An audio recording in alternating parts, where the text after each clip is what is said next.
Indépendance totale. 7h, 10h sur Radio Courtoisie, ligne droite, Corentin Périni. Nous sommes aujourd'hui au 38e jour de la guerre qui oppose Israël au Hamas palestinien.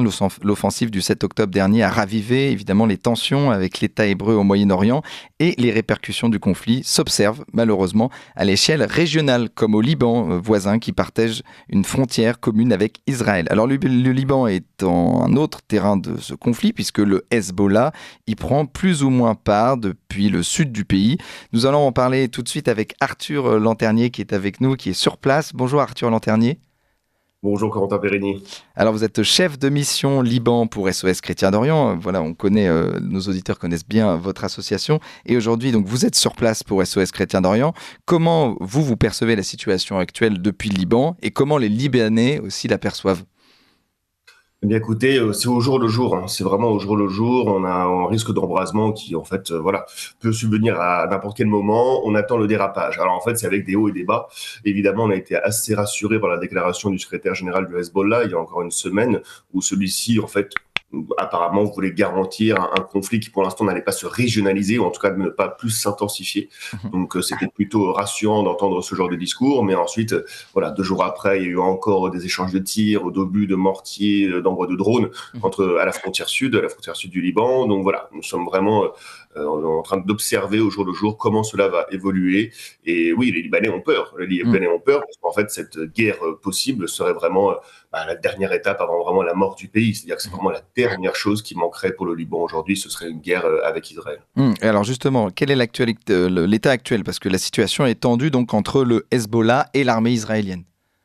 Absolument, absolument. Alors la situation est tendue, ce n'est pas quelque chose de nouveau. Il faut bien le rappeler, c'est-à-dire que le Hezbollah est un parti politique et une milice également qui a été créé dans les années 80, justement dont l'essence et dont l'identité est de résister face, selon eux, à l'éternel envahisseur et menace israélienne. Donc en fait, c'est quotidien. Il y a toujours eu des échanges de tirs à la frontière entre le Hezbollah et Israël. C'est juste que là, cela s'est intensifié un peu plus depuis l'attaque du Hamas du 7 octobre.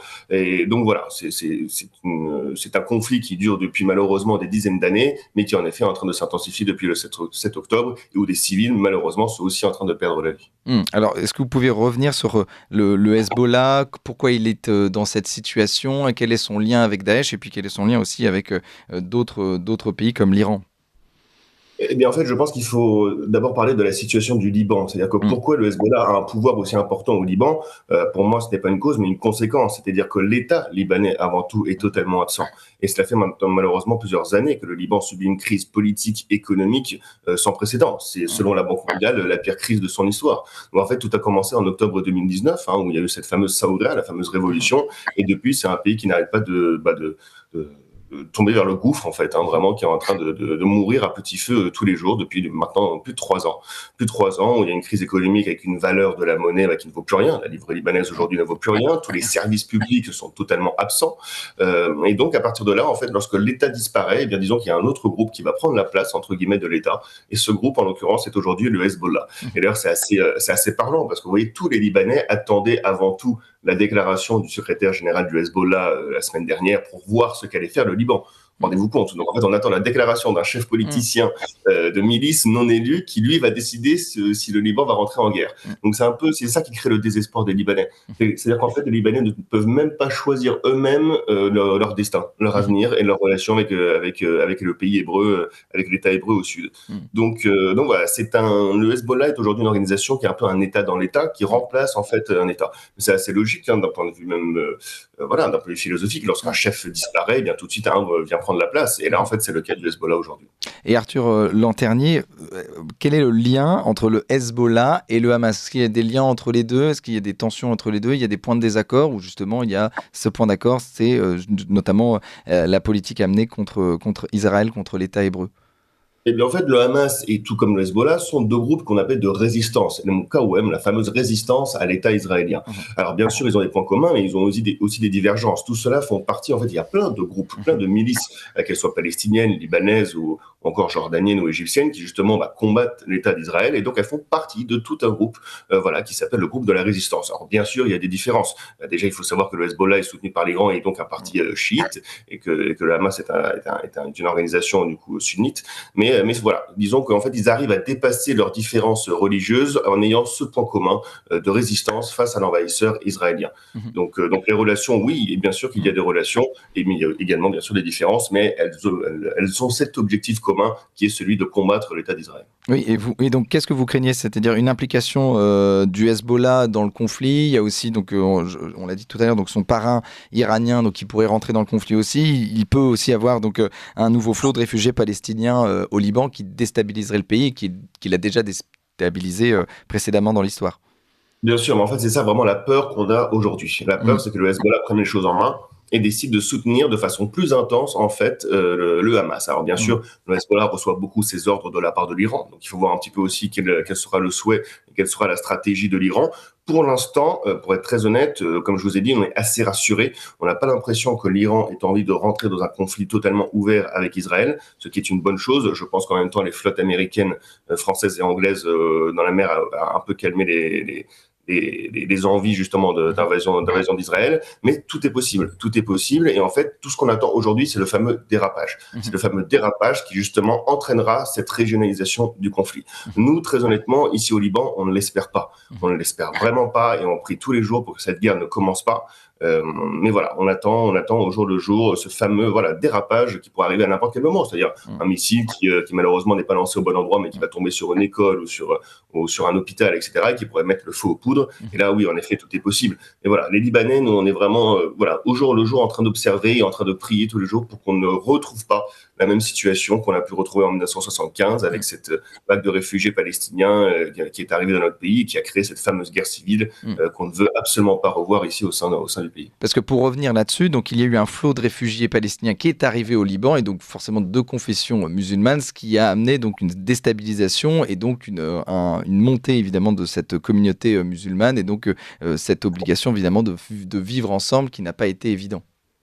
Oui, non, et puis surtout, c'était ces vagues de Palestiniens qui sont arrivés dans notre pays, que les Libanais ont accueillis généreusement au Liban, et qui en fait, eux, comme idée, ont décidé de continuer le conflit avec Israël. Donc en fait, nous nous sommes retrouvés avec des centaines de milliers de réfugiés palestiniens de notre pays qui combattaient avec Israël. Or, nous, Libanais, nous ne voulions absolument pas rentrer dans le conflit. Quelque part, beaucoup de Libanais aujourd'hui disent ce n'est pas notre conflit. Nous ne voulons pas prendre parti entre la Palestine et Israël. Nous voulons tout simplement avoir un pays indépendant, souverain, dans lequel on peut vivre et travailler en paix. La plupart du temps, c'est vraiment le discours des Libanais. Sauf que le problème, c'est qu'avec les pressions extérieures, et ça, c'est le drame éternel du Liban, le Liban qui est toujours un peu soumis aux intérêts des pays extérieurs, qui bordent sa frontière. Et donc, en fait, on risquerait malheureusement de succomber, de se soumettre à des intérêts étrangers. Car évidemment, rentrer en guerre aujourd'hui avec Israël ne répondrait pas du tout aux intérêts du Liban. Donc voilà, nous n'aimerions vraiment pas revoir cette situation, sachant qu'on a en plus un pays qui est très fragile d'un point de vue communautaire. C'est-à-dire que le Liban a toujours été construit selon l'équilibre, vous savez, communautaire entre chiites, sunnites et chrétiens. Enfin, pour parler seulement des 3 principales communautés, il y en a plein d'autres. Mais voilà. Et donc, en fait, cette arrivée de réfugiés palestiniens a aussi déséquilibré justement ce pourcentage communautaire, comme on le voit également aujourd'hui avec la crise des réfugiés syriens. Oui, parce est-ce que vous pensez qu'il y a un risque d'une escalade à l'échelle régionale et donc une implication directe du Liban dans ce conflit? C'est vraiment le risque, en tout cas c'est ce que vous sentez? Absolument. Alors, c'est le risque, c'est pas ce que je sens, c'est-à-dire que c'est possible. C'est possible. Évidemment, je ne veux pas m'exprimer en disant que ça va arriver, cela porterait sur mon malheur. Mais oui, tout est possible et on le voit. C'est-à-dire que, également, la stratégie israélienne fait tout dans ce sens-là. On voit bien les provocations également israéliennes pour que le Liban rentre dans le conflit. On voit bien des civils qui sont tués tous les jours à la frontière sud du Liban. Et donc, j'espère que le Hezbollah ne craquera pas, et j'espère que les autres groupes également ne pousseront pas ce pauvre petit pays des cèdres, pardon, dans ce conflit. Voilà, ce serait meurtrier et vraiment fatal pour le Liban, à mon avis. Alors Arthur Lanternier, donc vous êtes chef de mission Liban pour SOS Chrétiens d'Orient. Vous avez cette mission donc particulière au Liban et notamment à Mresh, si je le prononce bien, au sud du pays. Oui. Donc vous avez des retours là-dessus du sud du Liban, de Mresh justement, sur la situation sur place, sur la population et puis aussi sur les ecclésiastiques locaux? Bien sûr, bien sûr. Donc en fait, nous avons longtemps travaillé dans cette région-là. Donc il faut savoir qu'en fait, dans le sud du Liban, alors il y a une grosse communauté chiite en effet qui habite dans le sud du Liban, mais également chrétienne. Donc on a quelques villages comme Hermèche que vous avez cité, mais également Ain Ebel, Debel, Marjayoun, etc. Enfin tout le sud du Liban qui est composé également de communautés chrétiennes. Et malheureusement, tous ces chrétiens sont en train de fuir la frontière parce que comme je viens de vous le dire, ils s'attendent au pire au quotidien. Et donc beaucoup sont allés se réfugier vers la côte ou vers le nord, vers Beyrouth ou vers Byblos, etc. Mais il y en a encore qui sont restés. C'est-à-dire que selon nos informations, il y a encore plus de 50% de la communauté chrétienne qui est restée dans le sud du Liban. Et c'est pour ça que nous, SOS Chrétiens d'Orient, on a décidé de s'y rendre le plus vite possible pour aller les aider. Car évidemment, vous pensez bien que lorsque 50% de la population locale disparaît, eh bien, ce sont également les commerces qui disparaissent, ce sont également toutes les voies de communication, de ravitaillement, etc., tous les biens de première nécessité qui disparaissent. Et donc, c'est pour ça qu'on va aller aider justement dans cette région-là les communautés chrétiennes qui sont un peu désemparées, qui elles aussi se retrouvent dans un milieu du conflit qui, entre guillemets, ne les concerne pas et ne veulent pas rentrer dedans. Vous voyez, entre les provocations du Hezbollah quotidiennes et la menace israélienne des bombes qui leur tombent dessus, nous, on a vraiment une communauté chrétienne qui, malheureusement, se retrouve, entre guillemets, prise en sandwich. Et ce qui est terrible pour elle, ce qui est vraiment terrible pour elle. Et donc, c'est pour ça que c'est notre rôle, nous, en tant que SOS Chrétiens d'Orient, de leur venir en aide. Et c'est pour ça qu'on prépare un gros projet d'aide d'urgence pour aller les soutenir là-bas. Justement, donc cette aide d'urgence, mais aussi il y avait eu. Pourquoi vous n'avez pas créé donc de SOS chrétiens en Palestine? Parce que je sais que ça a été un projet, mais c'est évidemment compliqué parce qu'on le rappelle donc en Palestine, il y a évidemment une majorité de musulmans, mais aussi des chrétiens sur place et qui évidemment sont victimes en partie de la situation sur place en Palestine. Absolument, absolument. On a toujours voulu y travailler, évidemment, car ce sont les origines propres, c'est la Terre Sainte, vraiment, comme on l'appelle, les origines propres du christianisme. On a toujours voulu aller aider les chrétiens palestiniens, mais malheureusement, comme vous l'avez dit, pour différentes raisons administratives et surtout l'État israélien qui empêche souvent l'aide humanitaire d'arriver dans ces zones-là, nous avons été empêchés de travailler là-bas. J'espère qu'un jour on pourra s'y rendre, j'espère qu'un jour on pourra aller soutenir nos frères chrétiens palestiniens qui sont en train de se faire massacrer depuis des années, c'est pas depuis le 7 octobre évidemment, et eux aussi également subissent, en fait, il y a une comparaison intéressante qu'on pourrait faire entre les chrétiens du sud Liban et les chrétiens palestiniens, c'est-à-dire qu'eux aussi sont pris en sandwich, c'est-à-dire qu'eux aussi subissent les provocations de la part du Hamas au quotidien, et de plus subissent les bombes israéliennes qui leur tombent dessus, vous voyez. Donc voilà, c'est pour ça, j'espère, pour l'instant, en effet, on ne peut pas aller sur place aider pour des raisons de sécurité, mais aussi pour des raisons administratives, mais j'espère qu'un jour, on aura l'occasion d'aller pouvoir rencontrer et aider nos frères chrétiens palestiniens. Merci beaucoup, Arthur Lanternier. Je rappelle, vous êtes chef de mission Liban pour SOS Chrétiens d'Orient. Merci pour tout ce que vous faites. On invite évidemment nos auditeurs à soutenir financièrement SOS Chrétiens d'Orient, soutenir financièrement aussi Radio Courtoisie. Merci pour votre témoignage et puis évidemment on reviendra vers vous pour suivre cette situation au Liban en espérant qu'évidemment le conflit n'éclatera pas chez vous. Merci à vous.